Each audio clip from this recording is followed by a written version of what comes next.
Okay boys and girls, this was the requested video of choice, so I thought I'd do a tutorial on string changing on a Floyd Rose. Now Floyd Rose obviously requires a little bit more work than a standard guitar, so I thought I would show how it's done. So there might be a few cuts in this video to sort of skip between bits so there's not a lot of repetitiveness. So tools that you'll need for this job are strings. Now obviously I don't remember what I put on this guitar. I can't remember, it was hybrid, so 9 gauge to 10 gauge strings, or just 9s or 10s, I can't remember, I change all the time. So on these strings here, these are a set of only balls from 9s to 42, which is kind of a light gauge set, which is, I find, good if you like a nice springy Floyd Rose, so that, you know, have a really nice action to it, and also get the really nice bends. Okay, so that's the first thing. And obviously to get the strings off you'll need an Allen key, and I forget what size this is, but you need to unlock the clamps holding the strings in place. So that's what you'll need. You'll need clippers, and believe me, one of the most useful tools in a guitar maintenance kit is the string winder. Not just to make it easy and to prevent your wrist from getting tired, and we don't want that, do we chaps? And it does help with keeping the winds on nice and neatly, which is an important thing, which I will come to in a bit later. Okay, so we won't mess around. So the first thing we need to do is unlock, oh, what are you doing there? Excuse him. Is to unlock your string clamps. Now there are string clamps on both ends. You've got some down this side, which are here, and then you've got some on the other end. And I'll just move the guitar and show you the end that we have here. Pardon my Christmas mat. So these clamps here. So what you need to do is get the Allen key into the hole and unclamp each one, like so. Once they're unclamped, then remove. Okay, like so. I normally keep them to the side.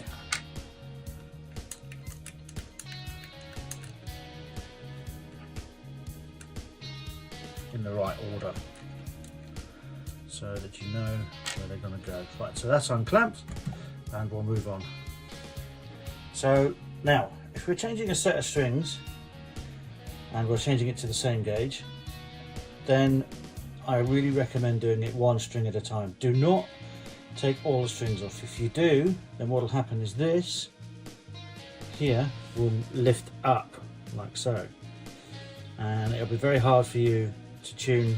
You know, once you start tuning the strings, it'll go into the body like this, not lift up, and then that'll make it really, really hard to tune. Okay. So we'll start with the first string. So first thing we're going to do is loosen the string. So we're just going to unwind this first string like so. The next thing we're going to do is we're going to undo this end here. So we take this here and we undo this. Now just don't completely undo it, you just want to be moving this little clamp here a little bit, enough for you to pull that string out, and you can see there at the angle that the string was. So then we will remove the string.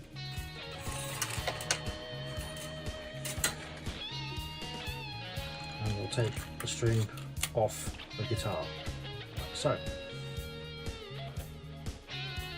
So having now removed the string from the guitar, we will now remove the new string from the packet. Okay, so we'll move this one out of the way for a minute, and then we'll remove the string from the packet. So now, with the only balls, I suggest just keeping them in order, because they always come packed in the largest to small. So you've got 42, 32, 24, 16, 11 and 9. Okay, so all those will put this and dispose of responsibly, and we'll remove the string from the packet that we want. So this one here, so 42, which for this set of 9s is the thickest string. So once we undo this, now we'll orientate the string to the correct direction for the guitar. So obviously there it's going to go there. So this end is the ball end. Now with a normal guitar, obviously you feed that through the back. You need the ball end for it to pull against. With a Floyd Rose guitar, you don't need that. So you take your clippers, and just below the bit that's where the winds are, you clip that off like so. Excuse my dry fingers, been washing my hands a lot lately. Okay, so that goes very simply back into the hole where you once moved it. You then push it all the way down to the bottom of the hole so you can feel the bottom, and then bend it over, making sure that it follows the line of the little groove.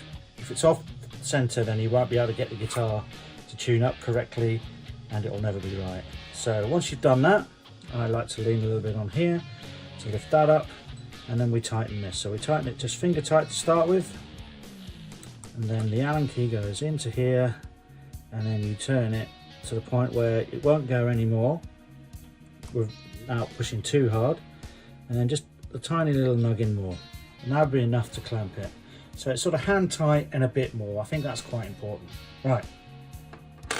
Okay, we'll cut to the other end. Right, okay, so what do we need to do here? I like to do is to line the hole up so that the hole lines down the neck of the guitar, like so. And then we feed the string through the hole. Now I can't see what I'm doing here, so forgive me for a moment. So we'll just line that up like so, and then we'll feed the string through so that it's in. Now obviously we could pull that tight and then start cranking on the string winder, but what we don't want to do that. What we want to do here is give yourself enough slack. Now what I like to do is to give myself hand distance here, and just a little bit more. So with the hand, get in a little bit nicer, and then just a little bit with the thumb up, and then we pull that there, and then I'll hold the string on the other end, and we start winding. Now we want to make sure that the string goes round the correct direction. I'm sure you don't need me to show you that, but basically follow the string next to it, because you're only doing one string at a time, and that'll show you which direction to wind it on. Now some people like to tie knots in this end. It's completely unnecessary. You don't need to double back, you don't need to tie a knot or anything like that. You don't need to do anything other than wind the string. Once you've got it round a little bit, you can feel that you can pull the string and literally pick up the guitar, and I've got less than a quarter of a wind on there, so it's not necessary to do that. So now this is important. What I like to do, and I think is a good practice, is to keep the string under tension while you're winding the string on. So I put my thumb round here, watch the motion, and I keep the string under tension without putting any kinks in the string. Keep that under tension, and then we'll start to wind the string on. So I've got about halfway around, and the string is about to cross over itself. We want to make sure that these winds go down the capstan. So to do that, we pull the string up like so. This will make sure that the strings don't wind above the capstan, above where the string's poking out. And I'll just keep my hand, but still keeping it under tension here, still keeping it very much under tension, and make sure I'm pushing down to make sure that that string goes under the first wind. Once it goes all the way around and meets back on itself, you will then see that all you need to do now is just keep it under tension. Keeping it under tension is good enough to keep the string going down the capstan for the whole rest of the wine. Also remember to take your hand out at some point because it will start to get very sore. Okay, and then there you go. Now at this point I like to use a tuner and tune it up as you go along. This is the key to making sure that the trem part at the end sits in the right place. If you do this wrong, what you'll have is you'll have it so that it's either sitting all the way up or all the way down and the guitar won't tune properly. So what we like to do, what I like to do, the royal we, is I like to make sure that I like to do is to make sure that this part here is completely level, right? Okay, so and then we tune up as we go along to do that. So I'm just going to put the tuner on the end here, and we'll tune this one to E. There we go, so it's up to E. Now another important stage, there is a certain amount of elasticity in these strings, and also the wines need to pull onto the capstan more. So what I'm going to do is just pull this string up like so. You can hear that's a lower pitch. Tune it to E. Back to E. And that's pretty much holding its tuning now. Now at this point I do cut the string off. Don't need to, but you can save that to the end, but always make sure you finish the job by cutting these off. Okay, so and then it's quite a simple case of repeat as before until you've done all the strings. If you're stuck to the same gauge, you'll find that everything will be exactly the same as before. So we're going to do that now, and we're just going to do that in double time, or maybe we'll just cut to having all the strings changed. Okay, so there we are, all the strings fitted, and as you can see it's a nice neat job. And looking at the bridge here, it's not riding up in any way, it's completely level. As I say, the secret really is to change one string at a time.